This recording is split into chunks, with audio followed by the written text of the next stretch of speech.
be the only one who wanted Team Buildbusters to defeat Team Tri-Fighters in this week's epic episode of Gundam Build Fighters Try. That's right, my friends, this week's episode of GBFT featured the ultimate confrontation between rivals Yuma Kosaka versus Minato Sakai, the Lightning Gundam Fulburnian versus the Gundam Tryon 3, the ultimate transforming mobile suit, comprised of Riku, Sora, and Umi, because everybody knows that Lion plus Eagle plus Manta Ray equals kick-ass killer robot. Do the math. Drink your school, stay in drugs, and don't do milk. So the cool thing about this week's episode is that they immediately waste no time in getting into the action. The first half of the episode, there is a small confrontation between Minato and Sakai, which for the most part is played serious, but there is a moment where he slams his fist against the wall and ends up hurting it, and it is played for laughs. But the scene is important because Minato is calling out Yuma on the fact that he's constantly running from their battles, whether it be an actual Gunpla battle or not being there during a big Gunpla building competition. Yuma is nowhere to be seen. That is until the semi-final match, the battle between Yuma and Minato. Mano a mano, Gundam a Gundam. So they get right into the battle. Team Tri-Fighters, Buildbusters, fighting in a big city, and they open up with a big transformation sequence, which this is the only negative I have to say about this week's episode, is the fact that there is some reused animation in this week's episode. However, I gotta admit, I love seeing the transformation sequence of the Gundam Tryon 3. I especially love the soundtrack that they used in this week's episode, which totally evokes memories of classic 70s anime and big super robot series, which is exactly what they're going for with the Gundam Tryon 3. So it's pretty obvious that the battle is going to be the Tryon 3 versus the Lightning Gundam Fulburnian. So we have to get rid of the Tri-Burning Gundam and the Star-Winning Gundam, and they waste no time in doing that,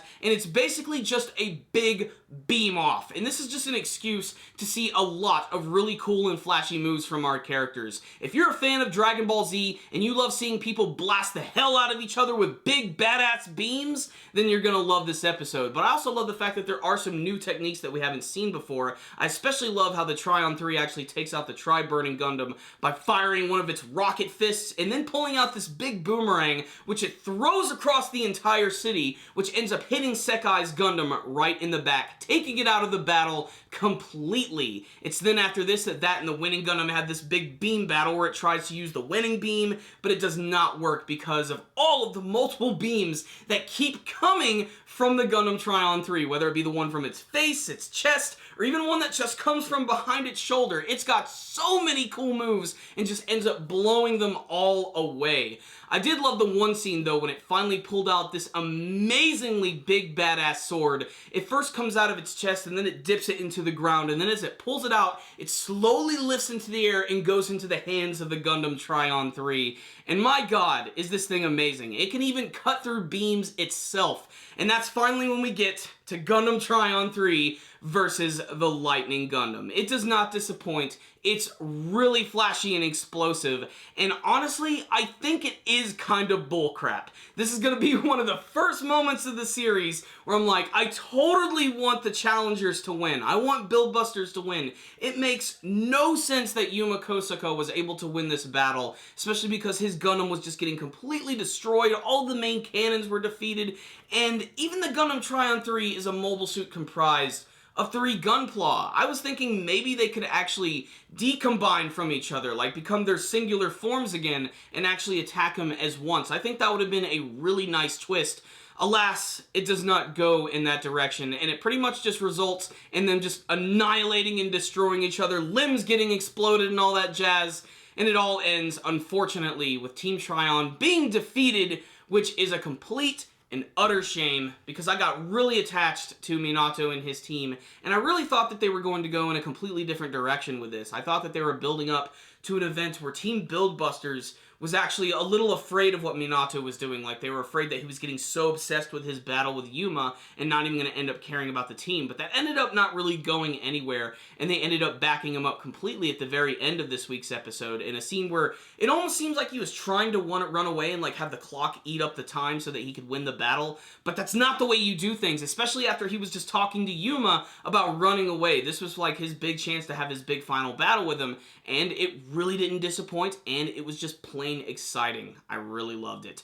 I just wanted freaking the Gundam Tryon to win. I still think it should have won. It was a more powerful mobile suit. It was comprised of 3. The Lightning Gundam is just really powerful, though, and it's made by an amazing builder, which just shows you don't have to be really flashy to win a Gunpla battle. You just gotta have the skills to pay the bills, and that's what Yuma Kosaka has. So what's the rundown on this week's episode of Gundam Build Fighters Try? It was awesome. Tons of transformation sequences in this week's episode.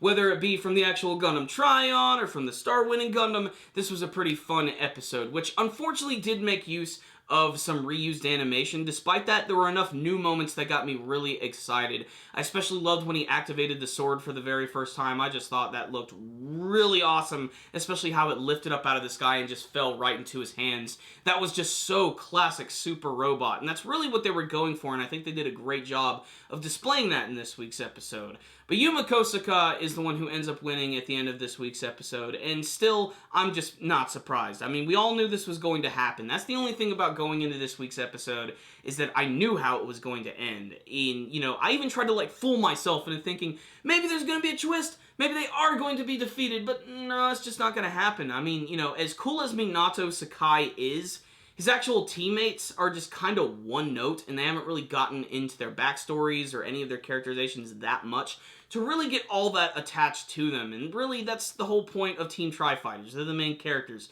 They're the ones that you're supposed to get attached to. And something that is still interesting about this episode is how they still keep bringing up this open tournament. It was brought up at the beginning of this week's episode when Lucas Nemesis was walking away and promising that he was going to end up battling against Sekai eventually, and they bring up this whole open tournament, which they're basically saying right now they're going to do a 3rd season, and I say bring it on, especially if it's going to bring in characters from all of the previous seasons, because we're getting really close to the finale of Gundam Build Fighters at this point. I believe there's only 2 or 3 episodes left, because I think the next episode is going to be like all the build-up before the big final battle, and they need to introduce Sekai's master in the next episode. Like, if there was ever a time this character had to be in, it has to be at this point. He has to see his student in his big final Gunpla battle. I'm really hoping it's going to get to that. There is a scene in the preview where it looks like Sekai is actually training or battling with someone, and he's really happy.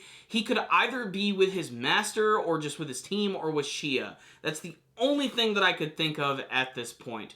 But let's get back on topic. This week's episode was really flashy and a lot of fun. It's really all about that Gundam Tryon 3, which just has so many hidden and awesome abilities and beams that fire from all these different parts of its body. And I still just love everything about it. I love the style and the aesthetic. I love the color scheme of the mobile suit. It's just so old school Super Robot, and it's a Gunpla that has really, like, told me, I'm like, alright, I am going to have to start picking up some Gunpla again, because the only Gunpla that I have are from Gundam 00. I actually have them all up top in the shelf over here, and they're the Celestial Being mobile suits from the first season of Gundam 00. And the reason I did that is because originally I got the Exia, and, like, it just felt naked not having the other guys. And I know if I start to get, like, one model from Gundam Build Fighters or Gundam Build Fighters Try, like, I'm going to want to have to get the others. Like, if I get Star-winning Gundam, I'm going to want to have to get the teammates. If I get the Gundam Tryon 3, I gotta get all the other rivals and everything. That's just the way it is. I'm a completionist when it comes to that, and that's what really bugs me. But still, I think I might just pick that up eventually. I might even do, like, a special video, like, when it comes out, like, maybe, like, building a Gunpla for you guys so we can, like, go through the entire process. I think that would be a lot of fun. All I know is this was definitely a nice showcase for the Gundam Tryon 3, which is still my favorite Gunpla from this season with all of its cool abilities and that massive beam-cutting sword. This was just an exciting episode which had some pretty decent production value despite the fact that it did reuse some animation. So, Gundam fans, check this one out. If you've been following Gundam Build Fighters, you kind of have to check out this week's episode. It's pretty important, and it's setting up the final battle of the series. But don't go into this one expecting Team Build Busters to win, because they're not, and that's sad, because they're so badass!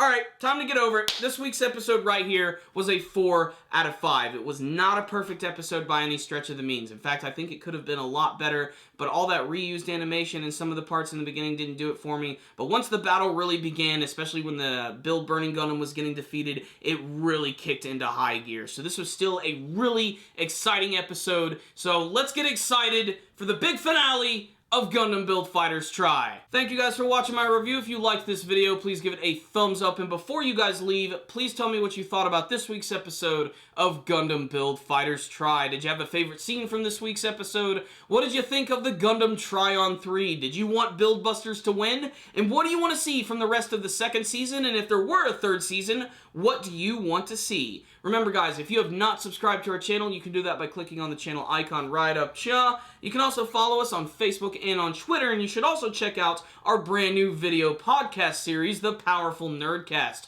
Both Christian and I just sat down and talked about all of the brand new spring anime that's coming out. What shows do you want us to look at? Check out that video and let us know. Thank you guys for watching. Super Kami Guru 9000 out.